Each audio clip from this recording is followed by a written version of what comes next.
I am a mother of five, Quan being my youngest child. At the time of his murder, he was 20, so he died November the 4th, 2019. Welcome to Vulnerability Muscle, the empowering podcast challenging norms and guiding you to find strength and power through vulnerability. I'm your host, Reggie D. In a world that often portrays vulnerability as a sign of weakness, I believe it is a source of tremendous strength and authenticity.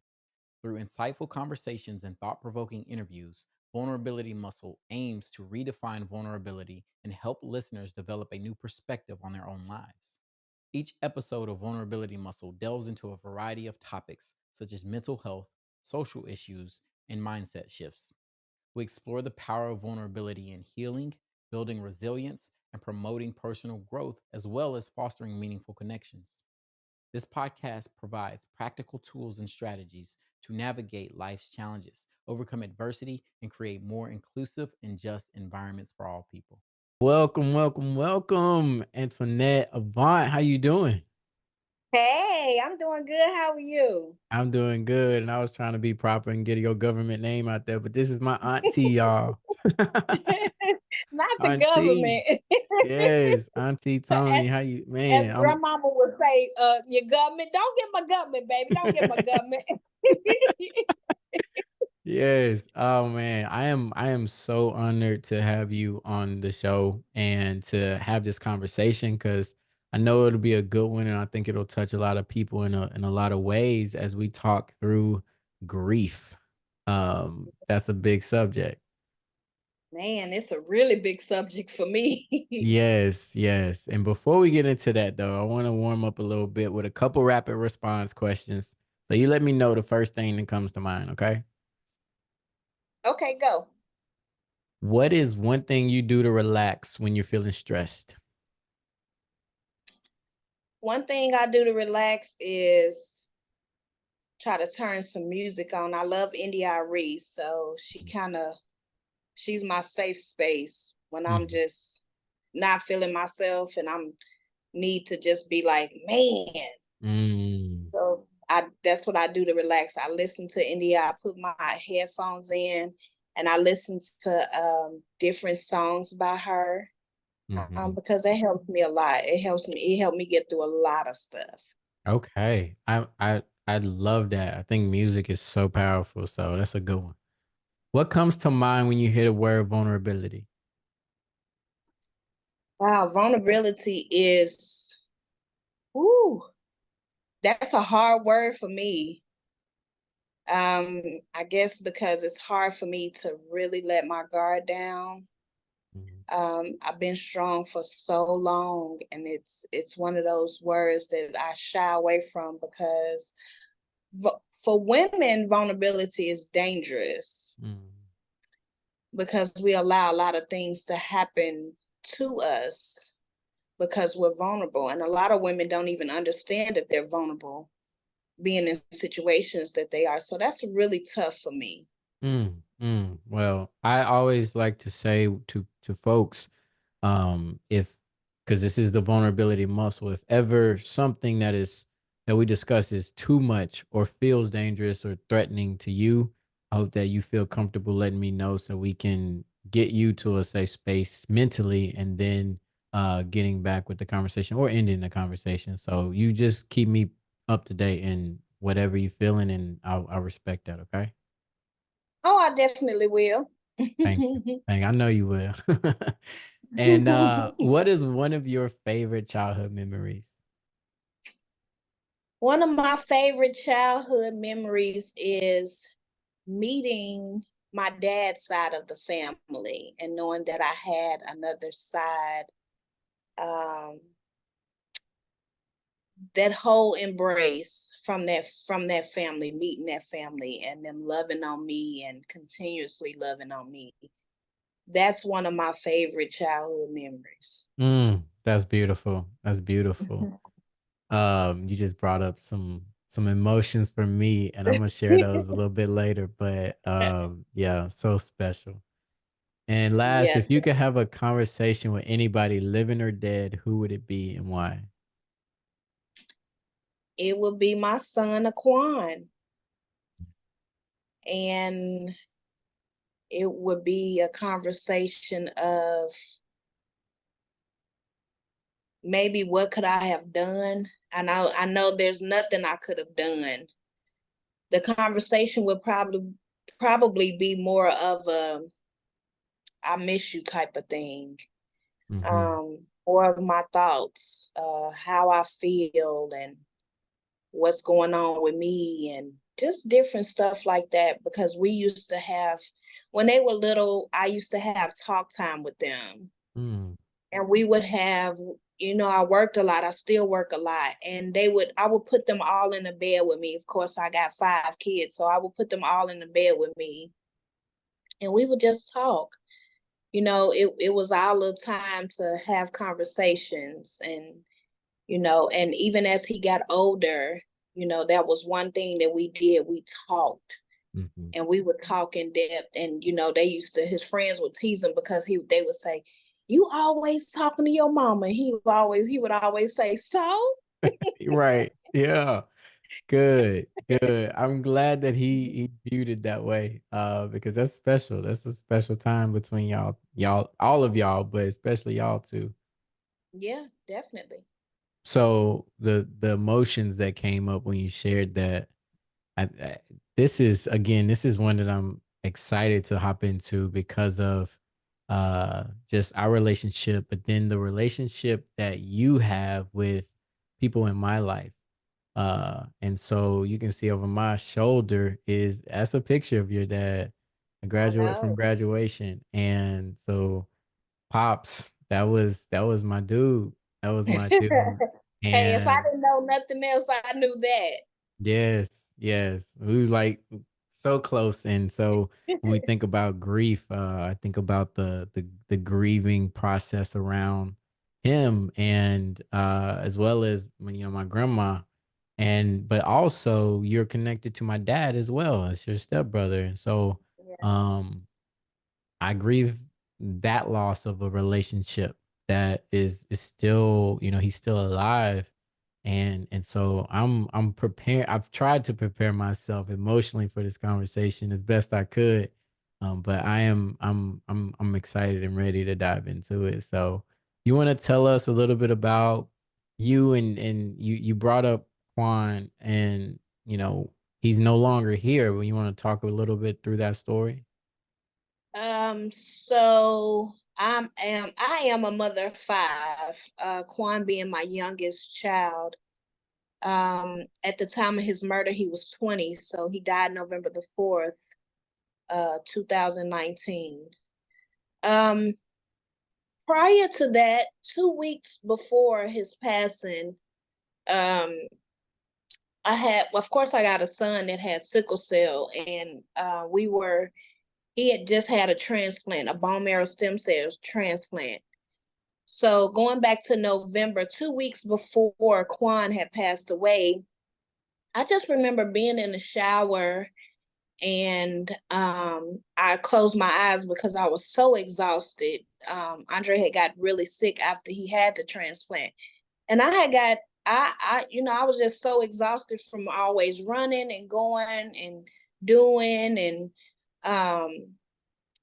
I think I know I was standing in the shower, and you know how you just be so exhausted, you just standing there and just close your eyes and just kind of wash your body a little bit. Mm-hmm. So I'm washing up and I close my eyes, and meanwhile, when I close my eyes, I see myself sitting in a church and with a casket. The feeling that I had was so overwhelming that I had what they call sleep paralysis, and I couldn't even open my eyes to get myself out of it. But I just remember the feeling. I will never forget that feeling. That feeling was something that I cannot describe to anybody. I just know that to me, it was an out of body experience to experience something like that. Mm-hmm. So, meanwhile, I'm in the shower. I'm trying to get myself together because I'm weeping, and it's like a mumble type of weep. and I couldn't even get myself out of the shower. Like, I got the water, I can hear the water running, and I can feel myself like sitting down, but all I know is that I was alone in a church and there was a casket. Finally, I for whatever reason, I got myself out of it and I got out the shower, but I laid on that cold bathroom floor, but I wept because I thought it was God's way of telling me something was going to happen to Andre. The Sunday before Quan passed away, we were on the phone and he was talking about my mom. Quan said, "Mama, where's your mama?" He said, "How come you don't know where your mom?" My mom was in a rehab because she had been sick. And she had went to a rehab place to kind of get her legs and stuff going and all of that stuff. And when he called me, he said, I said, "Well, when are you coming to spend time with us?" You know, he's like, "Are you going to cook? Because if you didn't know nothing else, Quan could eat." Quan didn't like sweets. He would not eat sweets like that. But when I tell you that boy would eat you out of the house and home, he would eat you out of the house and home. He told me, he said, "I'll come tomorrow. I'll be over there tomorrow." I said, "You promises?" He said, "Yeah, I need to hang out with my brother, but it's hard for me to see him like that." And I said, "Well, okay, because you know when you come in, you got to do all this stuff so that you don't bring no germs in the house." And he's like, "Yeah, I know, Mama." He said, "But I'll be over there tomorrow evening when I get off work." I said, "Okay, cool." That Monday came, and I had got off work early because I was coming home to be with Andre. And I seen the news, but I was like, it's always something. Every time you look around, it's something. So about 5:30 or 6 o'clock, my phone rang, and I was like, I wonder who this is. Keep calling. It didn't say spam likely. It didn't give me a notice that I was receiving a call, and I was like, I don't know who it is, and I'm not gonna answer. If they don't leave me a message, I'm not gonna answer no phone. Well, something happened in my spirit and I decided to answer the phone. So I answered the phone and it was a detective on the phone. And they said, "Hi, is this Antoinette Avant?" I said, "Well, here we go with my government. I don't owe nobody, so I know it ain't no bill collector." I said, "Well," when he said that, I said, "Well, baby, let me tell you something. If I owe you some money, guess what? Wait on it." Yeah. And he was like, "No, ma'am." Right, like, "Don't call me. What is it?" And he said, "Well, ma'am, I'm not calling for that. This is Metro Police." And I started thinking, because they can play on the phone. People can play on the phone. And he said, "Well, this is Metro Police chaplain." But I didn't remember that until after the fact that he was saying he was a chaplain. All I heard was Metro Police. So I said, "Okay." He said, "Well, are you the mom of Antoinette Avant?" And I was like, "Yeah." And he said, "Well, do you live such and such address?" And I was like, "No, that's Aquan's address." And he was like, "Well, ma'am, is it a way we can come and talk to you?" And I started thinking to myself, I said, "Well, I don't know what he did, but I don't want no parts of it." And I told that man, I said, "Well, if he did something wrong," I said, I haven't seen him since the other day, and I can't vouch for him, and I'm not going to vouch for him." And he was like, "Well, no, ma'am." He's like, "We just really need to come talk to you." So I was like, "Well, okay." So then I started calling the other kids. Of course, Andre was home with me. So I started calling the girls and telling the girls, "Look, the police just called about Quan and they want to come over here and talk to me." But I told the detective, I said, "If you come over here, I'm coming outside because you can't come in this house." Yeah. And he was like, "Well, ma'am, is your family around?" And I started thinking, why would he want my family to be around? That's weird. So when he finally got there, of course, I wouldn't let him in. I said, "Now we can either sit in this police car or you can come sit in my car, whichever one you want to do. But you're not coming in there because I told you my son had this transplant and I'm not letting nobody in the house." And he's like, "Well, is anybody else in the?" I said, "What's all the questions?" All these questions, interrogating. Me all these questions. What are we doing? And he said, "Well, I said, well, we can go in my car. That's fine. So I remember just sitting there and he was like, well, ma'am, there was an incident that happened today. And he said, and Quan was involved. And I said, well, okay. Um, okay, well, how was he involved? Because I'm not a witness. So I don't know. I haven't talked to him today. So I don't know, what's going on. And he said, well, there was an incident on 26th Avenue North, and Quan was the victim. So I'm saying, I'm trying to get in my mind, did he just say my son was a victim? And I said, well, a victim of what, sir? He said, there was a shooting, and Quan was a victim that got shot. And I said, what? Say that again? He said there was a shooting, and Quan was, unfortunately, he was shot too. He said, is there anybody in the house that can come outside with you?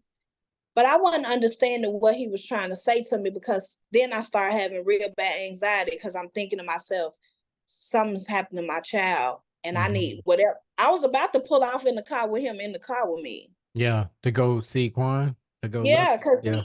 when he said Quan was shot, and I was like, he was what? Mm. He said, well, Quan was shot, and he was standing out with 3 other guys, and unfortunately he didn't make it. So I'm saying to myself,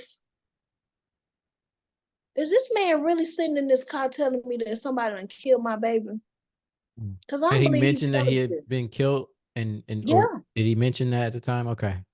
Well, he told me, he said that there was a shooting, Mhm. and he said we're investigating it, and we believe it's homicide. And I was Mm. like, I so I started looking at him like he was crazy, because I was like, this man. I said, well, where is he? He said he said he's at Vanderbilt. He was like, but ma'am, he's already deceased. And I was like, no, he not. Mm. Then you, that's a part of grief. You go right into denial, Right. because it's like, no, you're not telling me this. You Right. can tell somebody else this, but you're not talking about my son. Yeah. What was And the body sensation that you felt when he told you? Like, what'd you feel in your body? the weird part of it is, I'm glad you asked me that, because nobody really never asked me that. My ears got warm first. Mhm. And I was like, my ears was warm. I remember my arms started to feel warm. And then I started to feel numb. And it's almost like time went just stopped. Mm. And I was trying to grasp everything he was saying to me, but at the same time, I became angry. Mm. Because Mhm. I'm saying to myself, did you really just sit up here and tell me that my son, somebody done killed my baby? My Mm. my baby though. Somebody done killed my baby. Yeah. And he was like, yes, ma'am. He's like, is there anybody I can call for you? Is there, anything, I can do for you? And I was like, no, because you just told me somebody killed my son. Right. Oof. Wow. That I think that in itself was one of those things where, it's a prayer. I do a prayer often, and all of the prayers are, in the beginning, is God make me strong for whatever's coming my way. Mhm. And I didn't even know how profound that was for my life at this moment, at these times right now.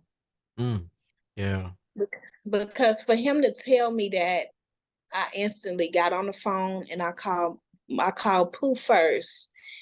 And I said, Pooh, I said, you need to come over here. And she was like, Mama, what is it? Because I'd already told him that the police was coming over here. And she said, what's going on, Mama? I said, Pooh, I cannot tell you this over the phone. I just need you to come. Mhm. So I think that she pulled up first, and I think the detective might have told her that, Quan had passed away. Mm. And I just remember my neighbors coming outside, but they was thinking that it was Andre, because they knew that he had had that transplant. So They was thinking it was probably him. Mm-hmm. When I tell you that was the worst night of my life. Mm. I cannot imagine. Mm. So yeah, it's been really, really hard.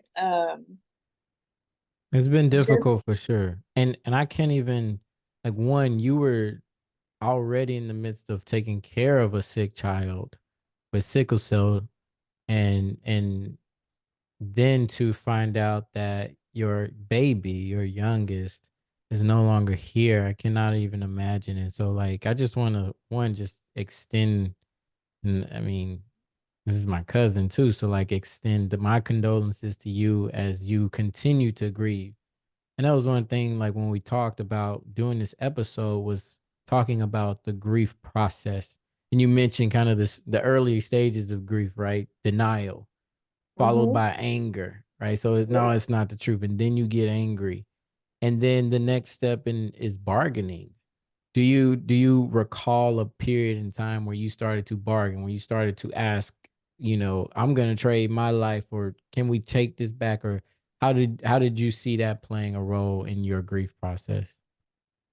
Of course, I had so many questions. Like, like God, I mean, is this really my life right now? I asked God, is if there was a way that you can just take me and bring him back, at least his siblings won't hurt so bad, and it won't be so bad on them. But it would have been bad on them too if something would Yeah, have happened to me. But in the midst of all of this, yeah, it's one of those things where, you know, so many times I kept saying, who wants to hurt like this? Like, this is a different kind of hurt. This is a hurt that you can't really tell people, how it feels. Who hmm, wants to wake up like that every day? Like every day, the constant thinking. It's what they call mother's guilt. Because it's like you feel guilty about what could I have done, or what could it's nothing I could have done. right, right, um I couldn't be everywhere he was. I hmm, couldn't go everywhere he went. I couldn't. We all have our time, but we know that there's evil people in this world. So it's just, yeah, I did a lot of bargaining. Like, God, come on, get me, because hmm. this right here don't feel good. Yeah, yeah, for sure. I remember when I found out, um, it was it was after Wendy, my grandmother, had passed away, and Yeah. and I was in very much my own, like, deep in my grieving process at that time.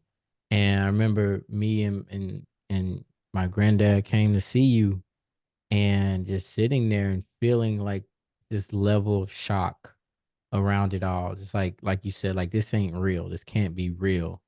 And but still not Yeah. having the capacity to even understand how everybody was feeling at that time, because I was grieving, and like I'm like, I want to be there to support you and to support the rest of the family. But I was so numb at that time.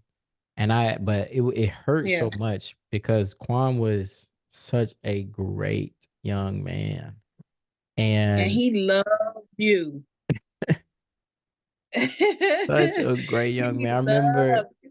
we, like, cause he was taking football seriously, and so he would come and work out with me, and that was one of the things I remember, like, Mm-hmm. just seeing how, like, it Mm-hmm. didn't matter if I told him we're gonna do 6 a.m. or if we're gonna do 10 p.m. Like, he was okay. I'm coming, and where I need to go and what we need to do, and he was heavier than me, but he wants to do every single thing, and I'm Mm-hmm. doing plyometrics, I'm doing all this other stuff, and I'm just really testing his will, seeing how Yeah. how much he wanted to do and how much he really wanted it. And that was one thing that I you couldn't question. Like, he wanted it. He was committed to it. He was such a Mm-hmm. hard worker and such a positive light. And I can just see his smile. Like, his smile is such a beam of light in this world, and I just look at it, it's coming through you, like that smile. And so but yeah, like I was in total shock when it happened. And I just like I know I cried so much around it, just understanding it all. And I think, you know, that next step of grief being depression. Can you talk to kind of where things have been and where they are as it relates to that? Because I think so many people lose people and feel like they should be over whatever it is that they're have lost, but we know that's not the case. No, it's definitely not. So I'm a whole lot better than I was. I've always been a workaholic, but I use work to help me, which is not good at all. Mm, speak to that. But if because it's like a band-aid, and you get up in the morning and you go. I was getting up in the morning, going to work, getting off of work, laying down and going to sleep, getting up and doing it all over again. The off days. Mm, My off days would be so bad for me that I couldn't even get out of the bed. mm, If I didn't have some purpose to get out of bed, to do something else, then I would lay there in that bed and my thoughts will overcome me so bad that it will be almost the nighttime for me, just waking up trying to get my thoughts together, and I couldn't get out of the bed. I barely was eating. I barely, everything was hard for me. If I didn't have anything to do, then I felt like my world was crashing around because I had so many thoughts. And for all of, could not just losing Quan, but losing my dad and my mom, all of that together. See, people, what they don't understand is that, you know, especially when grief happened that close together, and everybody always want to ask me the question, am I okay? No, no. I'm never ever gonna be okay. Mm, A part of my soul left. When a mother loses a child, it gives you a whole nother look. Your face, your body, your mental, everything changes. mm, But to have had lost my dad right after losing my son, to bury him on the 17th, I couldn't even go to my dad's burial. Of course, you know that. But I couldn't go to my dad's burial because nobody even knew that my mom was in hospice. mm. Wow. And like when you called me to tell me that something was going on with him and I needed to get to the hospital, earlier that day they had put my mom in what they call, I think it's called palliative care or palliative Mhm, care or something, mhm, just to see her if she would turn around and things would be better with her. And they told me that she would, when they take her, if she is okay in palliative care, we can go ahead and ship her and she'll be, back at home if everything's okay. But she didn't get better. mm, She went right to, hospice. They called and said, we need to have a family meeting, because we're probably gonna go ahead and proceed to send her to a live hospice. In my mind, thinking like, it's crazy because it's like everything changed. Like, what are you really saying to me? Because I know you're not telling me that my mom is getting ready to leave me. right. And so, in the process of losing my son and being so like closed off, no kind of social anything, um, I really couldn't be bothered with people. People was asking too many questions. Mm, I didn't have answers for those questions. mhm, And so when you called me that day, I had just went back to my part-time job. Mm. And that night was a night that I had everybody from my job was like, we've been worried about you, how you been, this and that. And I'm like, I'm just trying to, I gotta go through it to get through it. Yeah. Yeah. What was So some of the most unhelpful comments or questions that people would ask you during that time? Are you okay? Um, and the worst thing I think people can ask is, especially if they don't know what happened, is like, what happened to him? Was he, the questions, like, Yeah. Like nobody, irrelevant. like, do you really think I want to relive those moments by telling you at this early time, especially when it first happened? Yeah. Was he standing outside? Did they know the people that did it? Was he involved in a gang? Was he shooting at the people? And like, really? Mhm. Yeah. Like, my whole heart is outside of my chest, and you worried about if he was shooting too. He was 'Cause it not sounds shooting. like them questions sounds like justification for, "Oh, well, then it must have been like, that's why it should have happened." Yeah, And it's like, no, like, no yeah, one yeah, should be murdered ever, regardless of the fact of yeah, the situation. And so I can see how those could be extremely frustrating to hear. yeah, definitely. Mm, wow.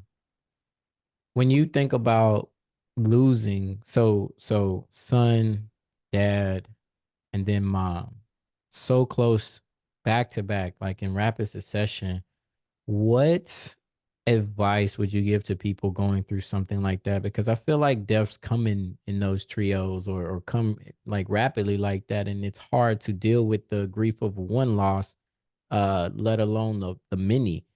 What got you through those periods of time?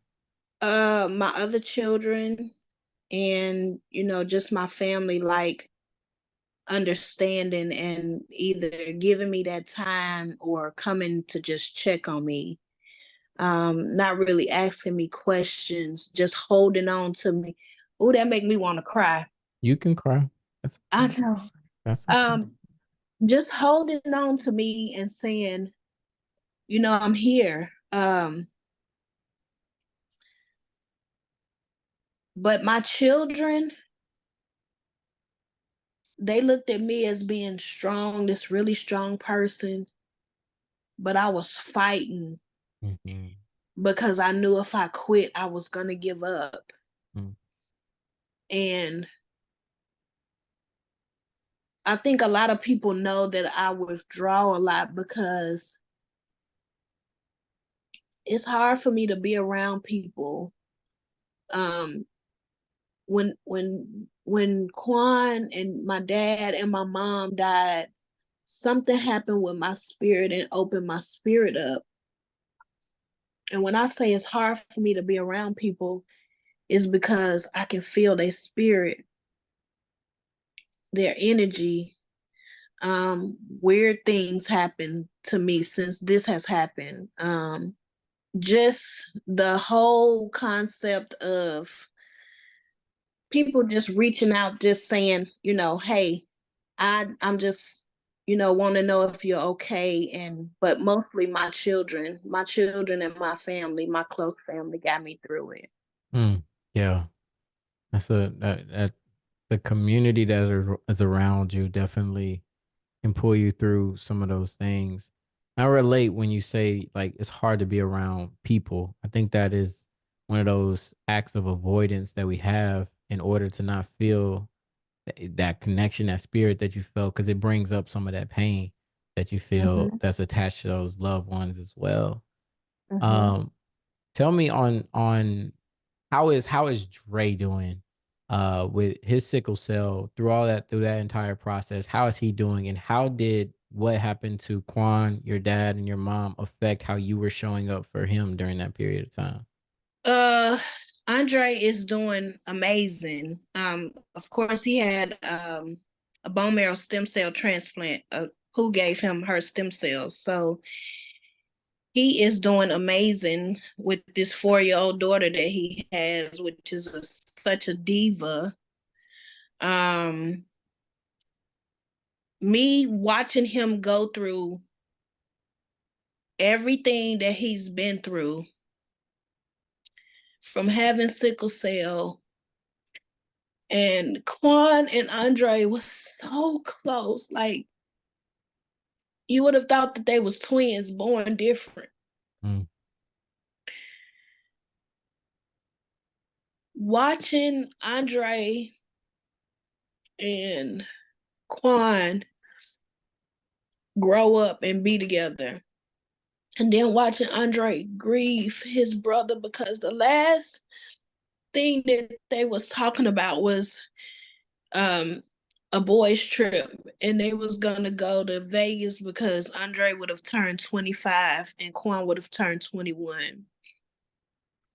I had already bought the tickets, I had already made the plans, I had did everything. And just, he is such a, he's been grown all his life, and I tell people that.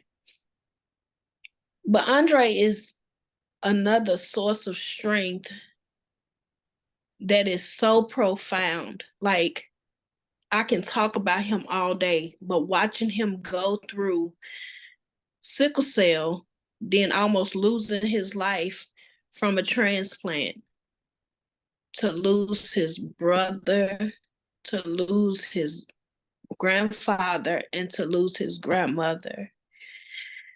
And in the process of that, he had a baby. Mm-hmm. And just watching him go through it, as a mother, is hard, because, me not knowing what to say to make him feel better, but I get a lot of strength from him because I know the things that he's been through. Mm-hmm. And I know that if he can still stand on his 2 feet and walk and do the things that he used to couldn't do, then it gives me hope to keep going and keep Mm. moving. That's inspiring. Wow. That's so inspiring. I want to hear what you would say to mothers who have grieved the loss that you have, the loss of a child. I think that is a significant loss that many people cannot relate to. But speaking to those mothers who have lost a child, what is your words of encouragement, your advice, your comfort to them? My words would be, it's gonna hurt, and it's gonna hurt for a long time. But you have to get up every day, because if you don't get up, you're gonna stay there. You're not gonna want to live anymore. You're not gonna want to try. You're not gonna want to. All you want to do is cry, because that's all you know how to do. And although crying helps, because that's a way of, it's a relief valve for the heart, you just gotta keep going. Your life does not stop. It's hard to keep going after that, but you have to keep going, because if you quit, then it's over. I look at it like, as close as me and Quan was, and all the fun that me and my children have together. Um, if anybody knew Quan, they knew that Quan was always on the go. Quan would get up. He didn't care if it was something going on and he needed to be there, he would get there. But if I can encourage a mom, I would say, go through your process. You gotta go through it to get through it. You definitely, because if you don't do that part, then you won't make it. Mm. But if you go through it, you'll get through it. This is me saying that you won't stop crying, because you won't stop crying. And you won't stop being angry. But every day that you have life, you got to figure out something to do with that part of you, Mm. because we lose ourselves when it comes to grief. I've Mm. lost myself. I know I have. But I'm slowly trying to get myself back, and if I can do it, losing my son, my dad, and my mom, then trust me, You can. It's when I say it's hard in the beginning, it's so hard because you don't know what to do, what to say, when to leave, when to go, when to leave, when to stay. Nothing. You don't know what to do. Yeah. Mm. Wow. That's powerful right there. Uh I wanna I wanna shift gears, talk about your dad.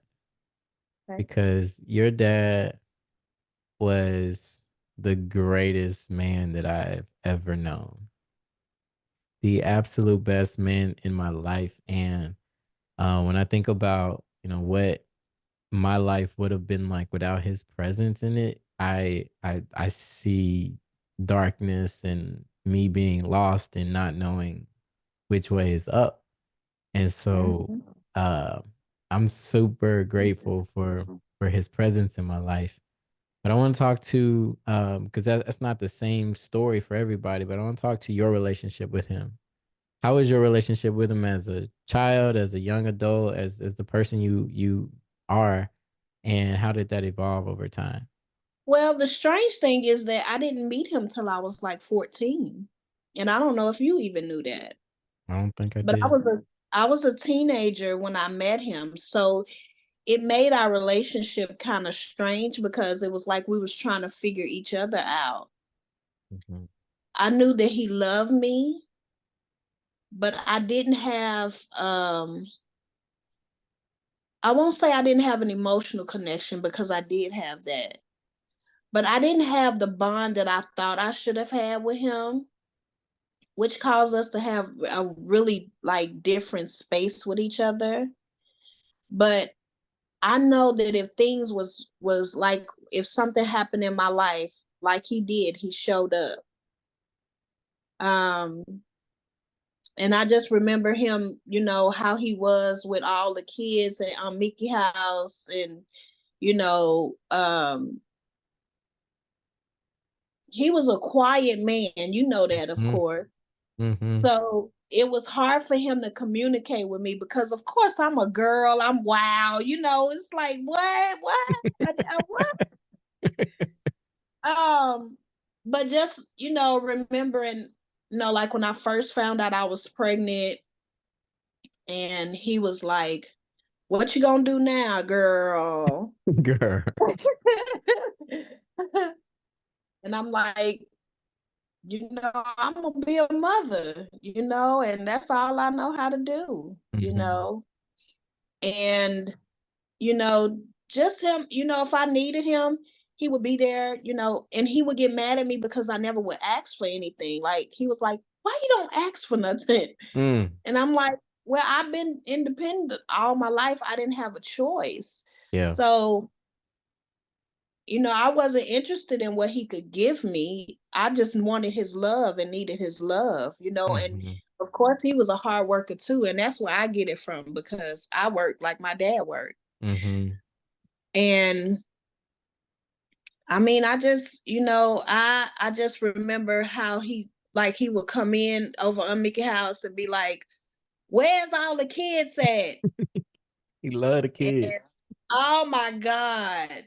And I mean, just enjoying seeing him, and then when he would come around my kids and how they would be all over him, and they'd be like, Granddad Larry," and he was like, "Even your kids don't ask me for nothing," and I'm like, "Sorry, like what did you do?"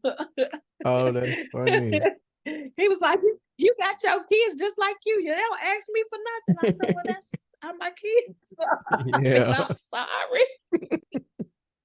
But he's always been so quiet, and I said, "Daddy, you don't never talk." He's like, "I do talk." I said, "Well, you need to quit smoking them cigarettes." I used to Yes. always say, "Quit smoking them cigarettes. I hate them cigarettes." But He couldn't he's a put him pretty cool down. dude. He couldn't put him down. Can I tell Oh you my a funny God. story? So, couple weeks before he died, this was right before Christmas. He called me and he was out of breath. He's just like, "I Mhm. need you to come over here." So I ran over there.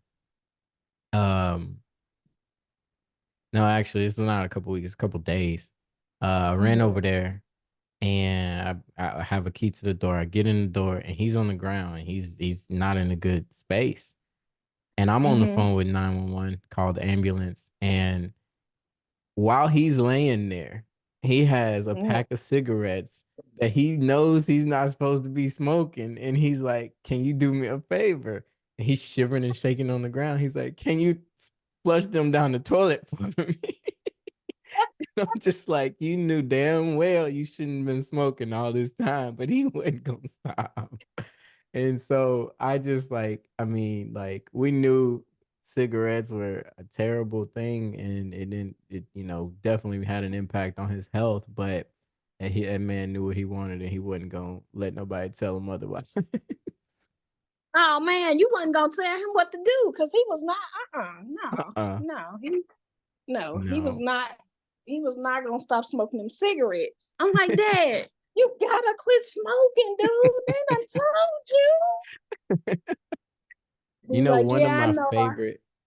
one of my favorite memories of him was when he was having heart surgery. So, I Mm-hmm. forget if it was a double or triple bypass, but he was going in to have heart surgery, and I this was a decade before he died, but he took me aside, and we were at a family function. And he took me aside and was just like, he started crying, and Really? I had never seen him cry before, and I was Oh, probably 18 at the time. And I was scared 'cause I'm like, what's going on? And he told me about the surgery. yeah. Like what? Yeah. He told me that he was about to have the surgery and it was a chance that he wouldn't make it. And just hearing those words come out of his mouth, denial, right? I'm like, yeah, right. Like you Superman. Mhm. Like you're gonna be straight. Right, right. And he held me and he squeezed me and he kept saying, no matter what they say, you mine. You mine. That's right. And I was like, "Hell yeah." Like, I don't care what nobody Right, else say. Like, ain't right. nothing nobody could say to make it anything different. And of course, he was referring to, not being my biological grandfather, but Mhm. again, the best man that I known and the only man that I could look at and say like he loved me from start to finish. You And better know so it. that was just one of those moments where like I could feel his love and saw him be vulnerable for the first, like, emotionally vulnerable for one of the first times in my life, and it was a beautiful thing. And fortunately, he made it out of that surgery and was good and did some good things after that. So, but that was a real touching moment for me with him. Yeah. Yeah. He was one of a kind now, I'm telling you. He was definitely one of a kind. And just remembering him and Aunt Mickey's relationship, like I I think I want to say that Aunt Mickey loved all her brothers and sisters, but I believe my dad was her favorite Mhm. Oh yeah. because of how they treated each other. Yeah. Yeah. Like, and then watching him grieve her, that was hard for me to see him go through that too. Mhm. Yeah. Yeah, he loved her deeply. I just know like we would always make stops and we're going over Aunt Mickey house. We're going over Uncle Bubbles and like Yeah. that was the routine every weekend and he was not going to deviate from that. And Mhm. he made sure he checked on people and cared about people and just showed up. Like you said, showed up. Mhm. And that was one of the things I admire most about him and I try to emulate and continue in my life is just showing up for people. So, Yeah. that's real.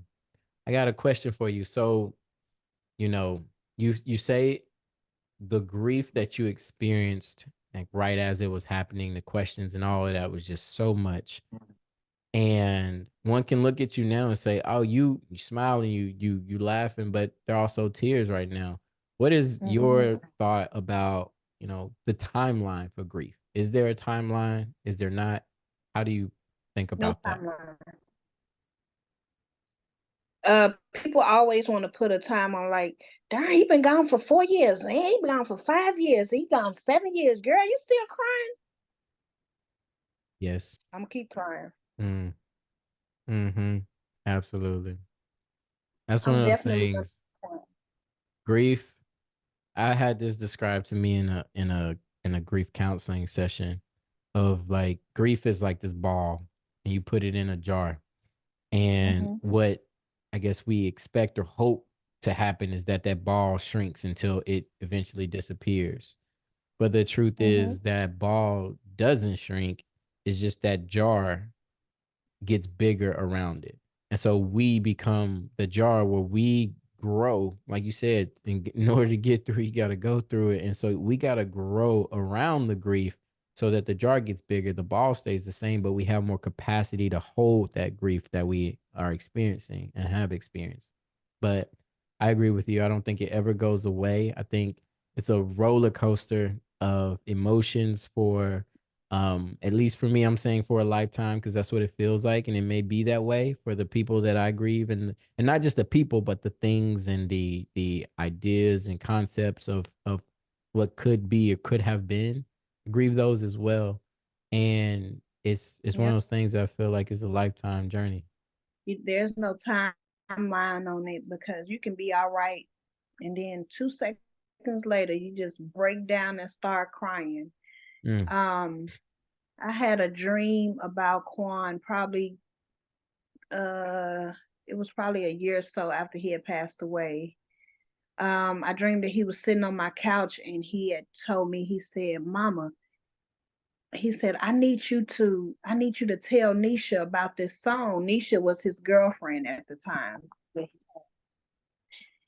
And I said, What song, Quan? He said, I don't know, Mama. I just know the lady name is Cynthia. And I was like, now how am I supposed to tell somebody about a song and you just know the lady name? And he's like, Well, you can find anything.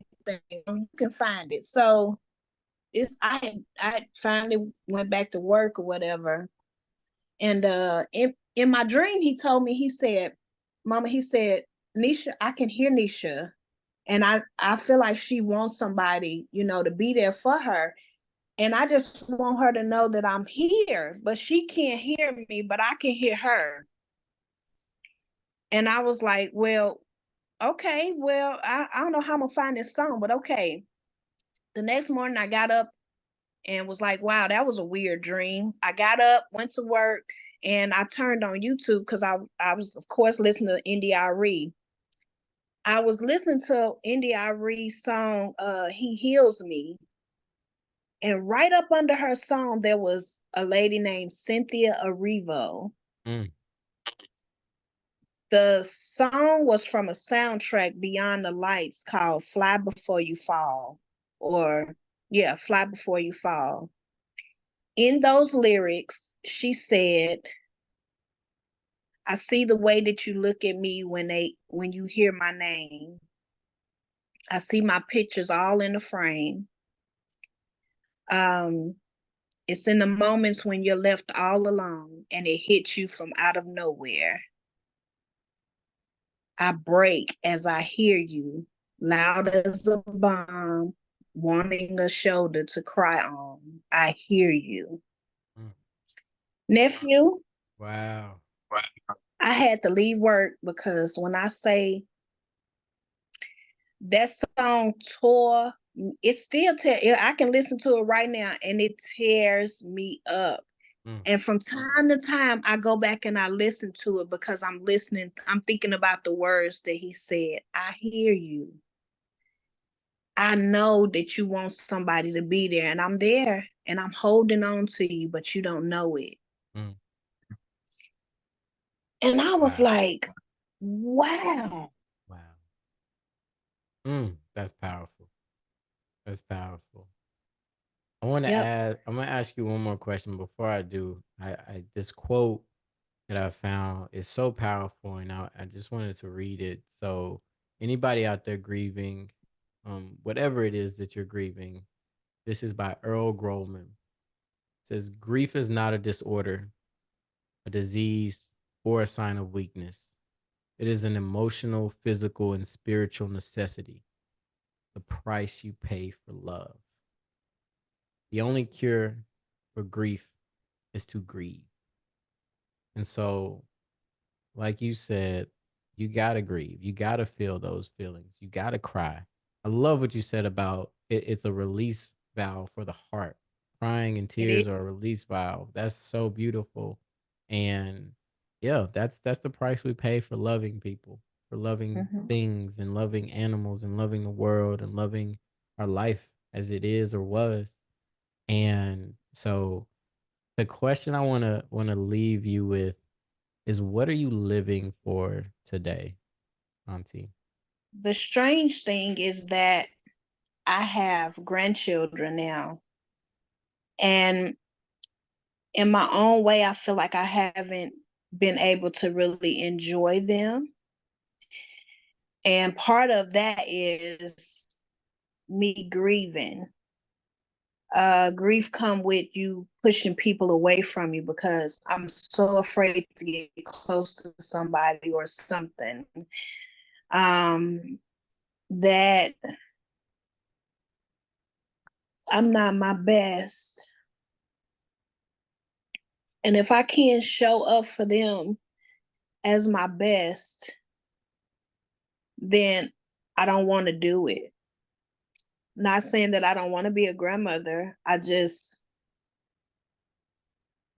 I'm in my process.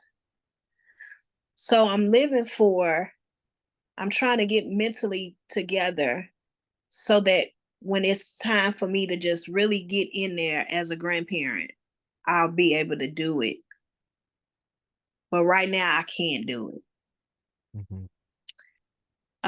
And people would probably say, well, that should give you inspiration to want to, you know, everybody grieve different. Everybody grieves different. Yep. Everybody's process is different. Mhm. Just being able to show up and do the things that I need to do to keep going, um, and to know that I still have life in me. Um, but I'm living for my grandbabies, because at the end of the day, if something happened to one of their parents, it's me. It's gonna be me. Mhm. That has to take that responsibility. Mm. So I got to get me together. That's what I'm trying to do, and I'm living for the rest of the kids that I have after losing Quan.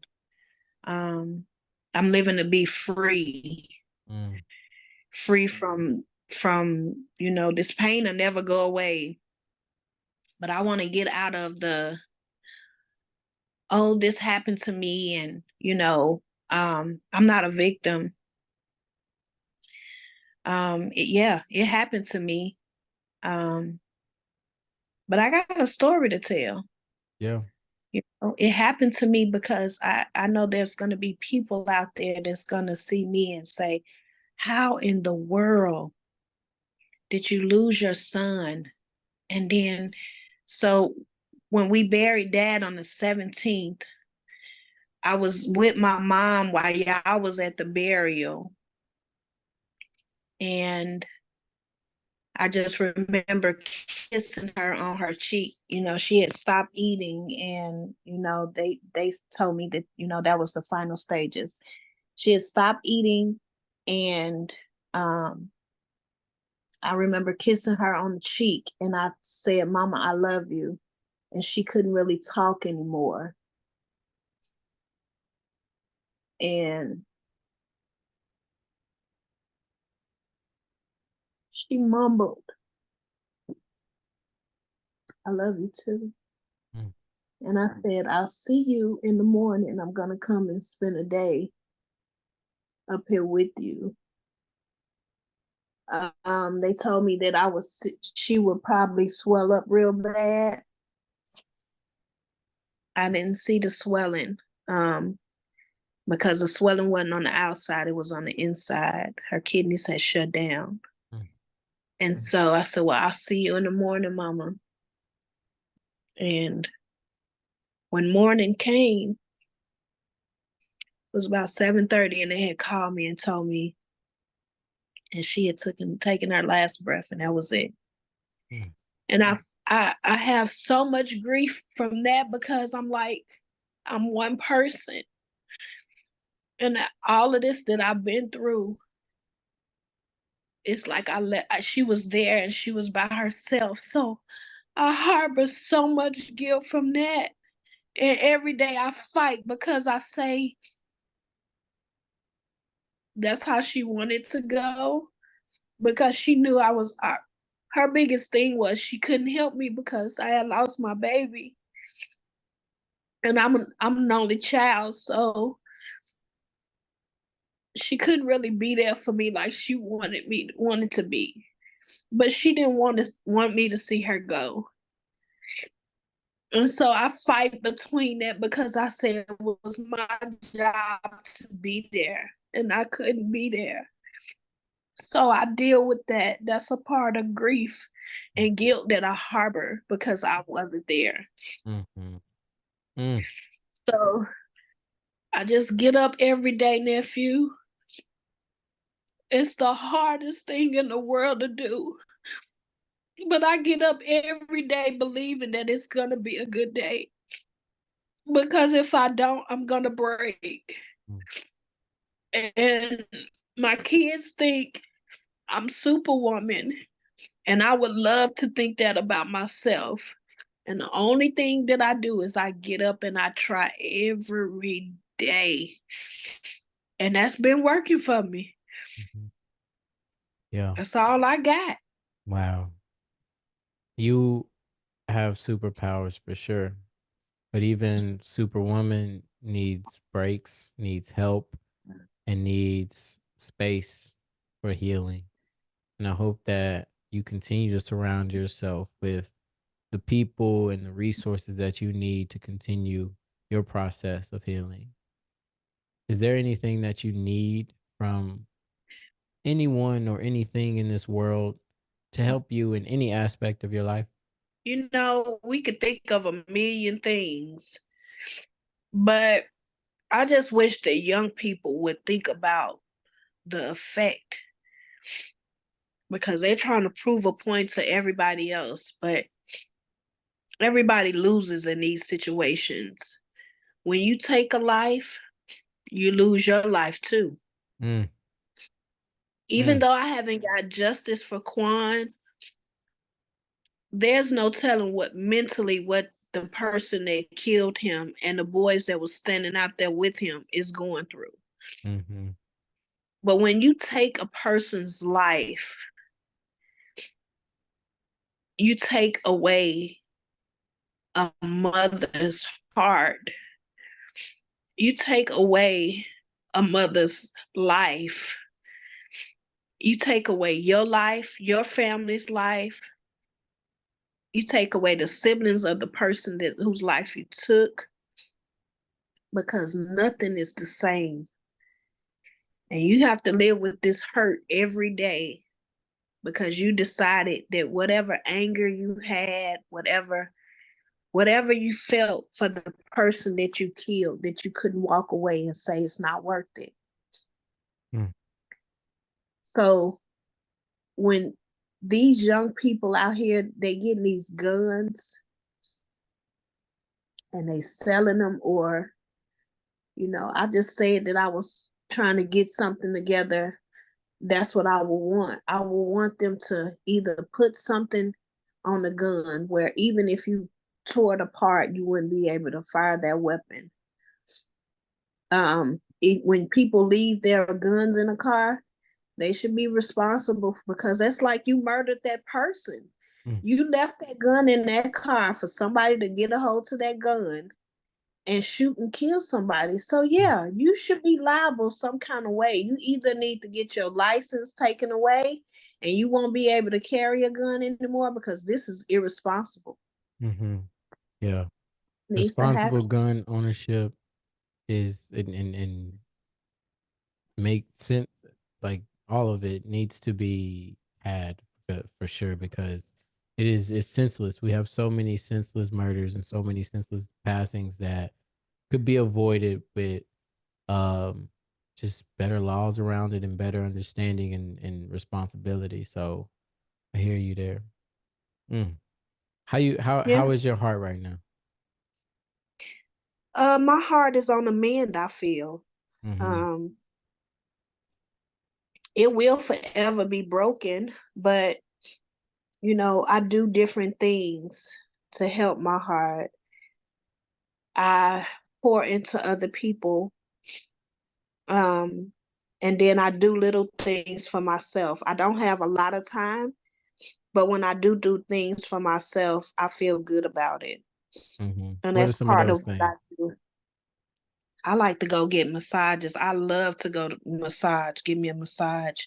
Okay. Sometimes I'll take me a long drive by myself just because. Mm-hmm. In those long drives, I can hear, I can feel, I can cry. Um, and that's some of the things that I do. I'll take off, especially if it's early in the morning. I'll take off and try to get away from the traffic. I drove before and I ended up all the way in Atlanta. I said, well, I got to spend the night here because I'm not driving back. I love that. I love that. Yes. So, I mean, it's just little things like just get in the car and just go. Well, I wanna because of just the amount of energy that you poured into this platform and the amount of, love that you share, I wanna gift you a massage. So you tell me when and where and the massage is on me, okay? Oh, thank you, nephew. You don't have to do that. Look, I'm gonna get your daddy and he gonna be like, you better ask for some help. You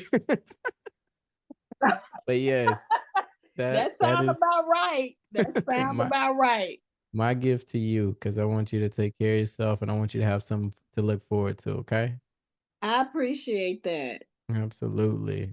Auntie, with all the things that you could be doing and all the places that you could be, I appreciate you being here with me, embracing vulnerability. Well, I appreciate you having me. And I said that, as many times as I need to talk about it or help somebody or say something, that's what God said I need to do. So that's what I'm doing. And I'm proud of you. You have And so much hey, courage. I look, I appreciate you. And I don't want to touch too much on it, but I just wish that things were better with you and my brother. Thank you. Um, and that breaks my heart because I know that my brother, he needs to talk to somebody. I know that he's broken and I know that he's hurting. And y'all all need each other, you know? And we talk about that, and I said, you got to do better, bruh, because you're going to leave this world one day and you're going to have that on your whole heart before you leave this world. And it hurts me so bad because I just know how y'all were. And I'm just hurt by it. I'm just really hurt by it. I say you gotta look at my kids. My kids don't have their dad. You out here. You gotta get together. Yeah. You know? And I appreciate that. And, you know, I got into a place where it's so much grace and love. So just right here, if he's listening, if he ever listens, I love you. I love you, Pop. So Yeah. thank you for that. I appreciate you. I'm proud of you. I'm so proud of you. Like I talk about you. And I was just telling them because I told them, I said, well, I'm not working tomorrow. They was like, why you not working? I said, because I got to do something for my nephew. I told him that I'm gonna do it and we gonna do it. So y'all don't worry about me coming in because I'm telling y'all now that I'm not coming. So Yeah. whatever y'all want to do or need to do, keep out. I So appreciate you. I'm right here with you. I love you so much. And I hope you have a great, great rest of your evening. I love you too, nephew, and thank you so very much. Mm. All right. Take care. Thank you for joining us for another powerful episode of Vulnerability Muscle. I hope you found inspiration and valuable insights that resonate with you. If you're enjoying this journey of self discovery and empowerment, there are a few ways you can support the podcast. First, make sure to hit that subscribe button so that you never miss an episode. If you've been moved by our conversations and the mission of redefining vulnerability, please consider leaving a review. Your feedback not only motivates us, but also helps others discover the podcast. Share your thoughts on YouTube, Apple Podcasts, Spotify, or wherever you tune in. And don't forget to spread the word. Follow us on Instagram at Vulnerability Muscle for updates, and you can connect with me personally at Reggie D Ford on all platforms. Visit vulnerabilitymuscle.com for additional resources and upcoming episodes. And remember, embracing vulnerability is strength. Thanks for being a part of the journey. Until next time, stay empowered, stay vulnerable, and keep flexing that vulnerability muscle.